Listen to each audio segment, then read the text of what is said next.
Hello friends, so today we'll be doing with the class 12 chapter number 2 solutions. We'll be solving some MCQs. So without wasting time, let us start with the first question. So what is the first question? Mole fraction of glycerine, that is C3H5OH thrice in solution containing 36 grams of water and 46 gram of glycerine is. ठीक है, तो इसके लिए सबसे पहले आपको पता होना चाहिए मोल फ्रैक्शन क्या होता है। ठीक है, अब देखिए जैसे मोल फ्रैक्शन हम किसी भी कंपोनेंट का जब भी निकालते हैं तो इसका जो फार्मूला होता है आपके मोल फ्रैक्शन का वो क्या होता है।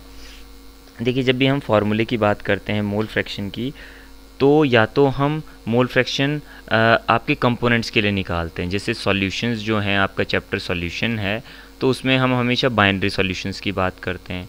बाइनरी मतलब जिनमें दो कंपोनेंट होते हैं।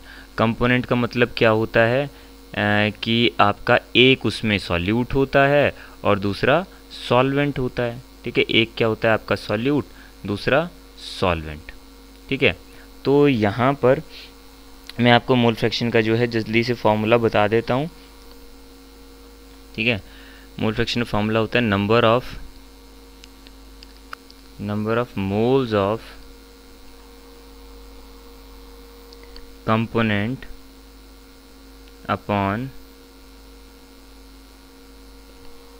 Total number of moles upon total number of moles of all components। ठीक है, अब यहाँ पे हमें पहचानने की कंपोनेंट क्या है। तो एक कंपोनेंट यहाँ पे पानी दिया हुआ है और दूसरा कंपोनेंट हमें ग्लिसरीन दिया हुआ है, और मोल फ्रैक्शन किसका पूछ रहा है, ग्लिसरीन का पूछ रहा है। तो ऊपर किसका आएगा, ऊपर आएगा ग्लिसरीन का, नीचे किसका आएगा, नीचे दोनों का सम आएगा। ठीक है, तो इसके लिए मुझे नंबर ऑफ़ मोल्स पहले दोनों के निकालने पड़ेंगे। वाटर का अलग से निकालने पड़ेंगे नंबर ऑफ़ मोल्स, और ग्लिसरीन के अलग से निकालने पड़ेंगे। तो पहले मैं निकाल लेता हूँ number of moles of water. ठीक है, W रिप्रेजेंट कर दिया वाटर के लिए और G रिप्रेजेंट हम कर देंगे ग्लिसरीन के लिए। अब देखिए नंबर ऑफ़ मोल्स कैसे निकालते हैं आप सबसे पहले तो आप ऊपर जो है गिवन मास लेंगे। जैसे वाटर का निकालना है तो वाटर का मास दिया हुआ है 36 ग्राम्स।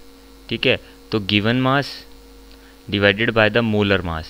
अब पानी का मोलर मास क्या होता है, देखिए पानी होता है H2O, मोलर मास आपने निकाला है, मोलर मास कितना निकलेगा 18। ठीक है, मोलर मास मतलब 18 ग्राम पर मोल। सो 18 से आपने डिवाइड कर देना है, 18 वन ज़ा 18, 18 टू ज़ा 36। तो number of moles of water जो हमें मिल गए 2। वैसे ही number of moles of glycerine हमें निकालने हैं, तो ग्लिसरीन के लिए ग्लिसरीन का given mass 46 divided by the molar mass. अब मोलर मास नहीं दिया हुआ, इसका मॉलिक्यूलर फार्मूला दिया हुआ है, तो यहाँ से निकालिए आप। तो देखिए कार्बन का 12 इंटू 3 एटम कार्बन के हैं, 5 जो हैं वो हाइड्रोजन के हैं, तो 1 इंटू 5। ठीक है, साथ में OH है। अब O का होता है 16, ठीक है, H का होता है 1, तो 16 + 1 17, 17 इंटू 3। जब आप इसको सॉल्व करते हैं तो ये देखिए 12 3 36। ठीक है, ये 5 आ गया, और ये 7 3 21, 3 1 3 1 4 1 5 51। इनको आप ऐड कीजिए, 5 1 6 और 6 12। ठीक है, और ये बन गया आपका 5 3 8 और 1 9, ये बन गया 92 ग्राम्स। ठीक है, तो इसको 92 से आपने डिवाइड कर दिया, तो ये बना 46 1 46, 46 2 92। तो ये बन गया 1/2। तो आधा मोल जो है वो ग्लिसरीन का आ रहा है और 2 मोल जो है वो पानी के आ रहे हैं।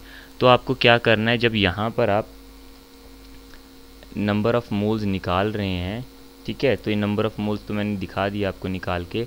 अब मैं डायरेक्टली यहीं पर यूज़ कर लेता हूँ। ठीक है, इसके कितने आए थे, यहाँ पर 2 आए थे।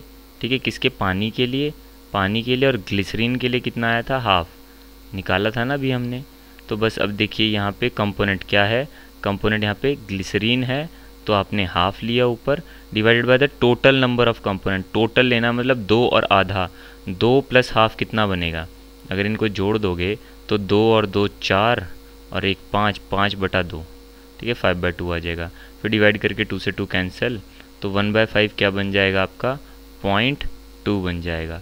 अब क्योंकि ये नंबर ऑफ़ मोल से ही आप ऊपर नीचे मतलब नंबर ही ले रहे हैं आप, एक तरह से कहने का मतलब है, तो इसकी कोई भी यूनिट नहीं होती है, आपकी यूनिटलेस क्वांटिटी है मोल फ्रैक्शन। तो 0.2 0 इज़ दी आंसर।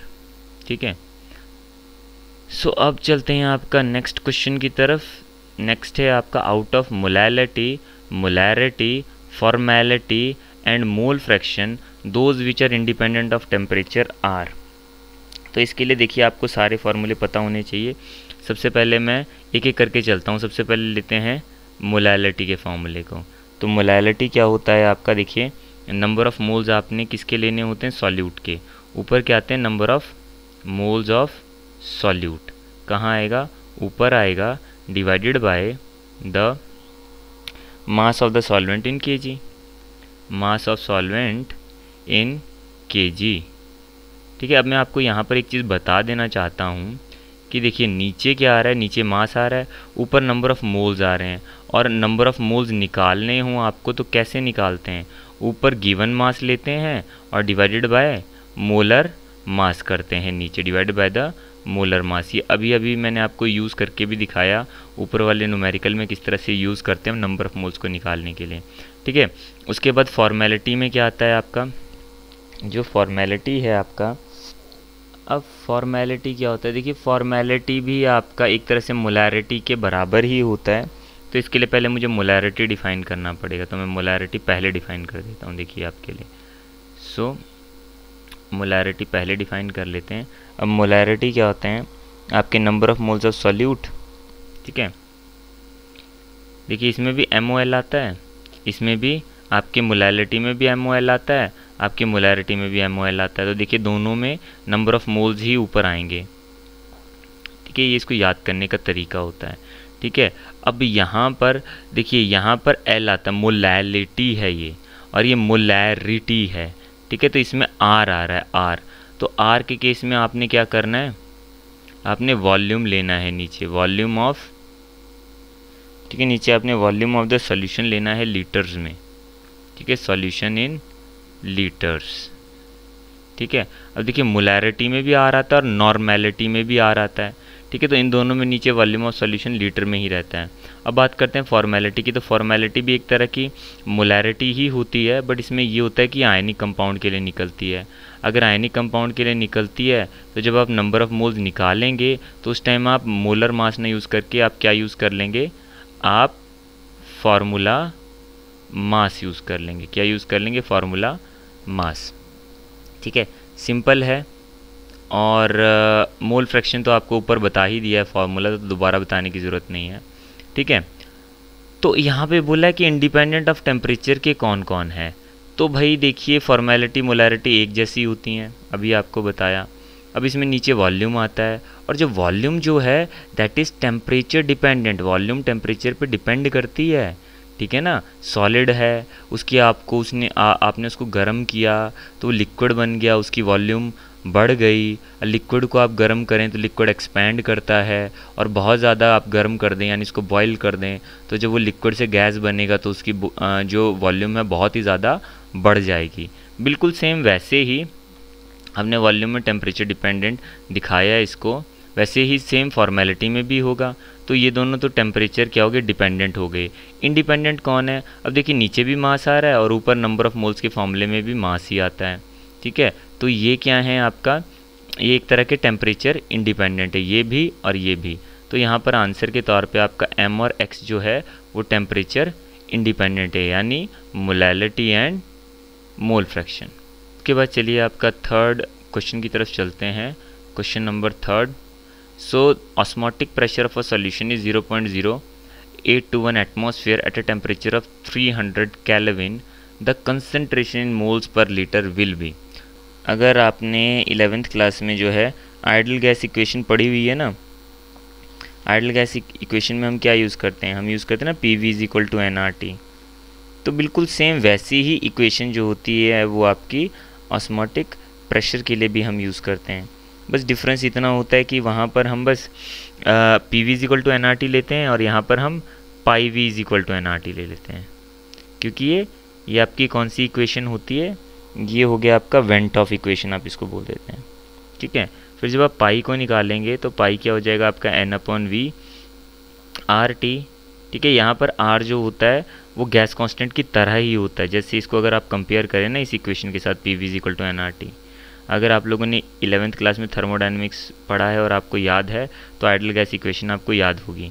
ठीक है, तो जैसे यहाँ पर ये R क्या होता है, गैस कांस्टेंट होता है, वैसे यहाँ पर ये सॉल्यूशन कांस्टेंट है। दोनों की जो वैल्यू होती है वो सेम ही होती है।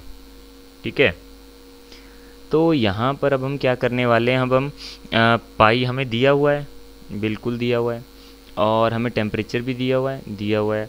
आर तो कांस्टेंट होता ही है जिसकी वैल्यू हम जानते हैं पहले से ही। अब हम यहाँ पे कंसंट्रेशन निकाल लेंगे।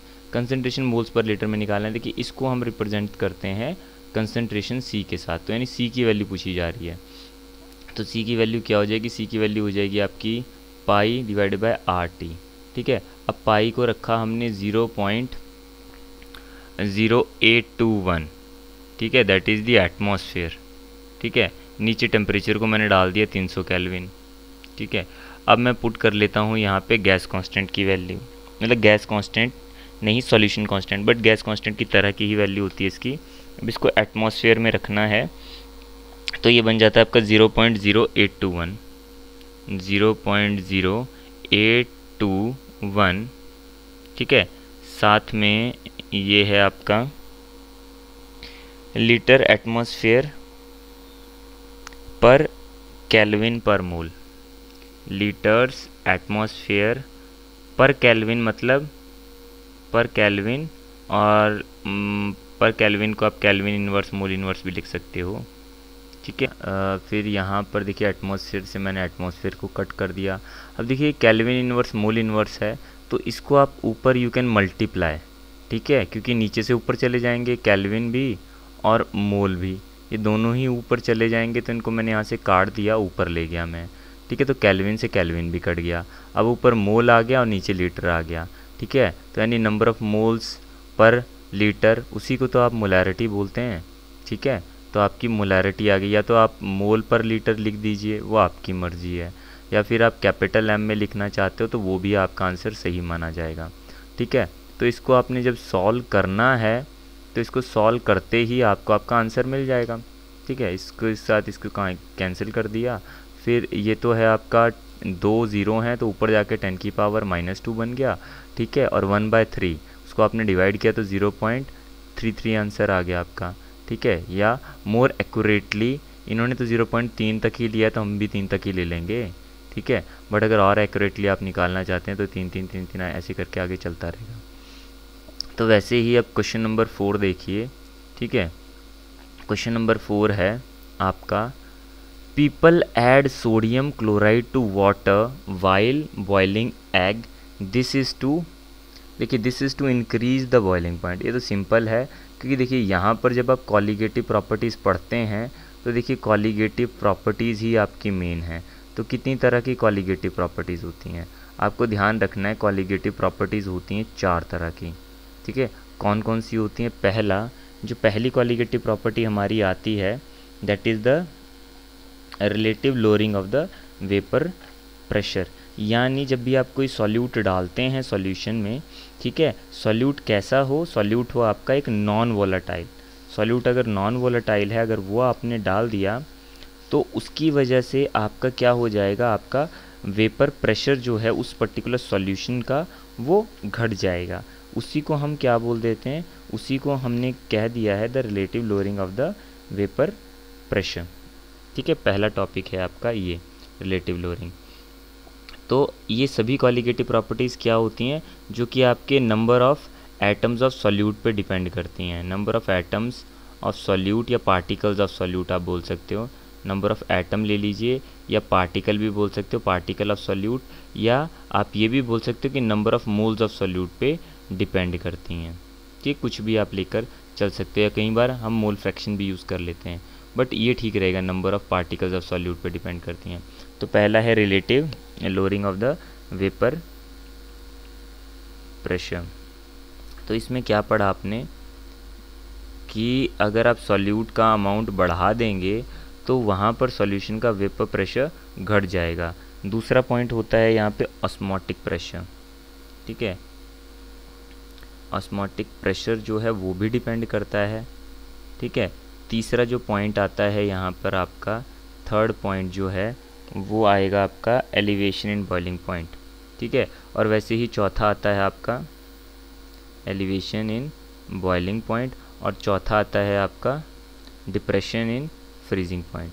तो देखिए ये चारों बहुत ही ज़्यादा इंपॉर्टेंट हैं, डिप्रेशन इन फ्रीजिंग पॉइंट। तो जब भी कोई क्वेश्चन आएगा तो इनसे रिलेटेड ही आएगा। तो कभी भी जब फ्रीजिंग पॉइंट की बात की जाएगी तो उसमें हमेशा डिप्रेशन की बात आ जाएगी। डिप्रेशन मतलब उसमें कितनी कमी आई है, ठीक है। और जब ये एलिवेशन की बात की जाएगी आपका, तो मतलब हम बॉइलिंग पॉइंट में हमेशा ही एलिवेशन की बात करेंगे। एलिवेशन की बात क्यों करते हैं, आपका मतलब बढ़ गया, ठीक है। तो ये सारी चीज़ें कब होती हैं, जब आप सॉल्यूट ऐड करते हैं ना, तो सॉल्यूट ऐड करने से सॉल्यूशन के बॉइलिंग पॉइंट में एलिवेशन आ जाता है और उसके फ्रीजिंग पॉइंट में डिप्रेशन आ जाता है, ठीक है। तो यहाँ पर हम जो सोडियम क्लोराइड है वो पानी में क्यों डालते हैं while boiling the eggs, this is to increase the boiling point, ताकि वहाँ पर बॉइलिंग पॉइंट इंक्रीज़ हो जाए। अब पानी के बॉइलिंग पॉइंट को बढ़ाकर हमें फ़ायदा क्या होगा, देखिए जो पानी पहले 100 डिग्री सेल्सियस पर ही बॉयल हो रहा था, ठीक है, अगर वो 1-2 डिग्री आपका ऊपर बढ़ जाता है, 1-2 डिग्री अगर वो ऊपर बढ़ जाता है, 102 हो जाता है, 103 हो जाता है, 4 हो जाता है या ज़्यादा हो जाता है, तो वो तो डिपेंड करेगा कि कितना आपने अमाउंट उसमें नमक का डाला है, ठीक है। तो उसकी वजह से क्या होगा आपका कि आपका बॉइलिंग पॉइंट बढ़ जाएगा, तो मतलब फिर पानी जिस टेम्परेचर पे बॉईल होगा वो ज़्यादा हो जाएगा, और इसकी वजह से एग जो है वो अच्छे से पकेगा, ठीक है। एग जो पहले 100 डिग्री सेल्सियस पर ही पक रहा था, वो अब 103, 104 या और ज़्यादा डिग्री सेल्सियस पे पकेगा, तो अच्छे से पक जाएगा, अच्छे से वो बॉयल हो जाएगा। So that's why people add sodium chloride to water while boiling the eggs. अब इसके बाद आते हैं देखिए आपका 5th क्वेश्चन की तरफ। So what is the 5th question, that the atmospheric pollution is generally measured in the units of, ठीक है। तो देखिए ये जितनी भी चीज़ें यहाँ पर दे रखी हैं, ये दे रखा है, ये क्या होते हैं, ये आपकी ways of the concentration of solution, these are the ways of representing the concentration of solution, यानी सॉल्यूशन की कंसंट्रेशन को लिखने के तरीके हैं अलग अलग। जैसे पहले की बात की जाती है दैट इज़ मास परसेंट। अब यहाँ पर मास परसेंट का मीनिंग क्या होता है, देखिए एक एक करके मैं सारे आपको बता देता हूँ ये सारे, फिर आपको जब आपको सारे ऑप्शंस के बारे में पता चल जाएगा तो आंसर्स तो आप खुद ही बना लेंगे, ठीक है। तो इजीली आपको आंसर के बारे में भी पता चल जाएगा। तो पहले देखिए हम बात कर लेते हैं मास परसेंट। मास परसेंट क्या है, इसमें जैसे किसी भी कंपोनेंट का, चाहे वो सॉल्यूट है चाहे सॉल्वेंट है, आप उसका मास परसेंट किस तरह से निकालते हैं, आप उस कंपोनेंट का मास ऊपर ले लेते हैं, mass of the component upon, ठीक है, टोटल मास ले लेते हैं आप, ऑल द कंपोनेंट्स का टोटल मास, ठीक है। फिर बाद में उसको मल्टीप्लाई कर देते हैं आप 100 के साथ, ठीक है। तो क्योंकि मास बाय मास ही ले रहे हो तो इसलिए इसको मास परसेंट भी हम बोलते हैं। फिर नेक्स्ट टॉपिक आता है आपका वॉल्यूम परसेंट का। सो वॉल्यूम परसेंट नाम सुनकर ही पता लग रहा है, मतलब इसमें वॉल्यूम के टर्म्स में आपने निकालना है। तो ऊपर तो देखिए वॉल्यूम लूँगा मैं कंपोनेंट की, ठीक है, कंपोनेंट की वॉल्यूम आएगी ऊपर, ठीक है, डिवाइडेड बाय आपका total volume, divided by total volume. तो देखिए दोनों फार्मूले सेम ही है, साथ में इनटू 100, ठीक है। फिर तीसरा जो केस है that is the volume fraction. अब वॉल्यूम फ्रैक्शन में क्या कर रखा है कि वॉल्यूम फ्रैक्शन आप उसको बोल सकते हो कि जैसे आपने वॉल्यूम सिंपल, आपने जैसे वॉल्यूम लिया और नीचे टोटल वॉल्यूम कर दिया, ठीक है, बट आपने उसको इनटू 100 नहीं किया, तो ये फ्रैक्शन बन गया, वॉल्यूम फ्रैक्शन बोल दिया आपने। फिर आता है पीपीएम। पीपीएम का मतलब है पार्ट्स पर मिलियन, पीपीएम का मतलब बनता है पार्ट्स पर मिलियन, ठीक है। अब आप सोचिए कि कोई चीज़ आप आउट ऑफ 100 निकाल रहे हैं, अगर कोई चीज़ आप आउट ऑफ 100 निकाल रहे हैं तो इट मीन्स वो चीज़ आपको आउट ऑफ 100 मिलेगी। जैसे कॉन्सेंट्रेशन ऑफ सॉल्यूशन, जैसे आपने मास परसेंट जो है दैट इज़ गिवन एज 1%। तो इस 1% का मीनिंग क्या है कि जो भी कंपोनेंट है वो आपका 1 ग्राम है, कितने में, 100 ग्राम आपके सॉल्यूशन में, कि सॉल्यूशन का 100 ग्राम लिया, उसमें 1 ग्राम जो है वो आपका वो कंपोनेंट है, ठीक है। बट मान लीजिए आपको कुछ ऐसी चीज़ों को नापना है जो कि बहुत ही कम होती हैं, जैसे कि एटमॉस्फेरिक पॉल्यूशन में आपको पता ही है कि एटमॉस्फेयर में सबसे ज़्यादा जो गैस होती है वो नाइट्रोजन होती है, फिर ऑक्सीजन आती है, ठीक है। फिर आपके जो पॉल्यूटेंट्स होते हैं वो बहुत ही कम कॉन्सेंट्रेशन में होते हैं वहाँ पे। तो वो भी एक तरह का सॉल्यूशन ही है, ठीक है, क्योंकि वो भी एक तरह का मिक्सचर है, होमोजेनियस मिक्सचर। तो वहाँ पर अगर आपको ये नोट डाउन करना हो तो वहाँ पर आउट ऑफ 100 नहीं निकालते हम, क्योंकि ये बहुत कम होता है, तो इसको आउट ऑफ 1 मिलियन निकाला जाता है। So that is the meaning of parts per million. अब पार्ट्स पर मिलियन को निकालने के लिए देखिए फार्मूला वही है, बट 100 की जगह आप कहाँ से निकाल रहे हैं, मिलियन से निकाल रहे हैं, तो 100 की जगह आप मिलियन लगा देंगे। मिलियन मतलब 10 की पावर 6। फार्मूला सेम रहेगा, यानी आपका ऊपर तो आएगा मास कंपोनेंट का, मास ऑफ कंपोनेंट अपॉन नीचे आएगा total mass of the solution, ठीक है। बट 100 से नहीं निकाल रहे हैं, हम निकाल रहे हैं मिलियन में से, तो इंटू 10⁻6 हो जाएगा, ठीक है। तो बेसिकली एटमॉस्फेरिक पॉल्यूशन जो है वो निकालने के लिए आप ppm का यूज़ करते हैं, that is the parts per million. Then comes your 6th question. A 5% solution of cane sugar, molecular weight 342, is isotonic with 1% solution of the substance A. The molecular weight of X is, जो भी आपका एक substance है, कोई भी substance है, उसका molecular weight कितना है, ठीक है, ऑफ अ सब्सटेंस। ये जो सब्सटेंस है वो X ही दिया हुआ है आपको, ठीक है। फिर इसी X सब्सटेंस का आपको मॉलिकुलर वेट पूछा हुआ है, ठीक है। तो इसको निकालने के लिए सबसे पहले तो आपको पता होना चाहिए आइसोटोनिक सॉल्यूशंस क्या होते हैं, ठीक है। तो जब भी हम कॉन्सेंट्रेशन ऑफ सॉल्यूशंस पढ़ते हैं तो वहाँ पर हम जो सॉल्यूशंस को आपका आइसोटोनिक भी बोल देते हैं, ठीक है। फिर हम उनको हाइपोटोनिक भी बोल देते हैं और हाइपोटोनिक भी बोल देते हैं। तो आइसोटोनिक सॉल्यूशंस कौन से होते हैं आपके, वो आपने ध्यान रखना है कि आइसोटोनिक वर्ड जो है हम ऐसे दो सॉल्यूशंस के लिए यूज़ करते हैं। आइसो मीन्स सेम, ठीक है, जैसे आइसोटोप होता है, ठीक है, वैसे आपका जैसे आइसोसेलेस ट्राइंगल होता है, तो आइसो मतलब सेम, ठीक है। तो आइसोटोनिक मतलब सेम कॉन्सेंट्रेशन, ठीक है। तो इन दोनों की कंसंट्रेशन जो है वो सेम है, ठीक है। तो कंसंट्रेशन सेम होने की वजह से यहाँ पर मैं दोनों की मोलैरिटी को लूँगा और दोनों को इक्वेट कर दूँगा, तो दोनों की मोलैरिटी बराबर हो जाएंगी, ठीक है। अब मोलैरिटी किस तरह से निकालते हैं, ऊपर देखिए आप नंबर ऑफ़ मोल्स लेंगे, ठीक है, divided by number of moles को लेकर उसको डिवाइड कर देंगे आप वॉल्यूम के साथ, ठीक है। Number of moles per unit volume आप बोलते हैं, इसमें भी क्या होगा, number of moles per unit volume आप ले लेंगे, ठीक है। यहाँ पे N2 ले लिया मैंने। अब चैलेंज ये है कि N1 को कैसे निकाला जाए। अब हमें दिया क्या हुआ, हमें दिया 5% सॉल्यूशन।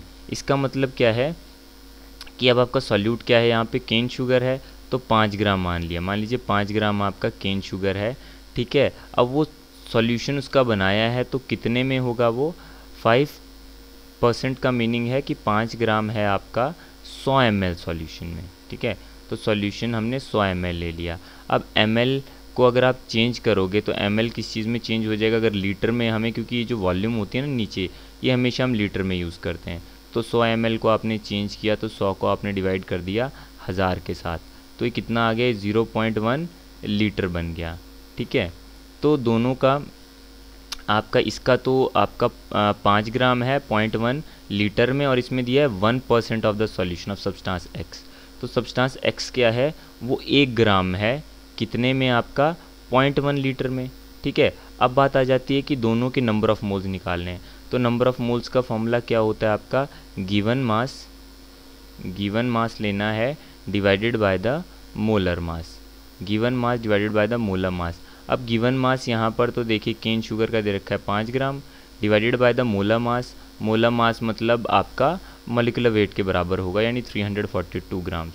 सो 5/342, ठीक है, डिवाइडेड बाय वॉल्यूम। अभी तो नंबर ऑफ़ मोल्स आ गया, अब इस नंबर ऑफ़ मोल को वॉल्यूम के साथ डिवाइड करना, मतलब ये नीचे वाले डिनोमिनेटर में वॉल्यूम मल्टीप्लाई हो जाएगा, तो वॉल्यूम कितना लिया है इसमें 0.1 लीटर, ठीक है। जो सॉल्यूशन है आपका वो 0.1 लीटर है, तो ये जो चीज़ है आपकी, ये बन चुकी है आपकी concentration of the cane sugar. ये किसके बराबर होगी, इसके।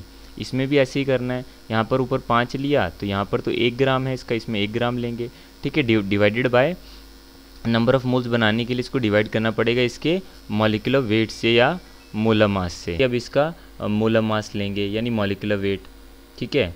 तो मॉलिक्यूलर वेट x मान लीजिए, यहाँ पे x मान लिया, साथ में मल्टीप्लाई क्या कर देंगे, साथ में जैसे यहाँ पर वॉल्यूम 0.1 लीटर है, यहाँ पर भी वॉल्यूम 0.1 लीटर ही है, ठीक है। अब इसको सॉल्व करेंगे, ठीक है, तो 0.1 के साथ 0.1 कैंसिल हो गया। उसके बाद x की वैल्यू क्या बन गई आपकी 342, तो चला गया ऊपर, ठीक है, x भी चला गया उधर ऊपर, 5 इधर भेज दिया, 342 को ऊपर भेज दिया, सो डिवाइडेड बाय 5।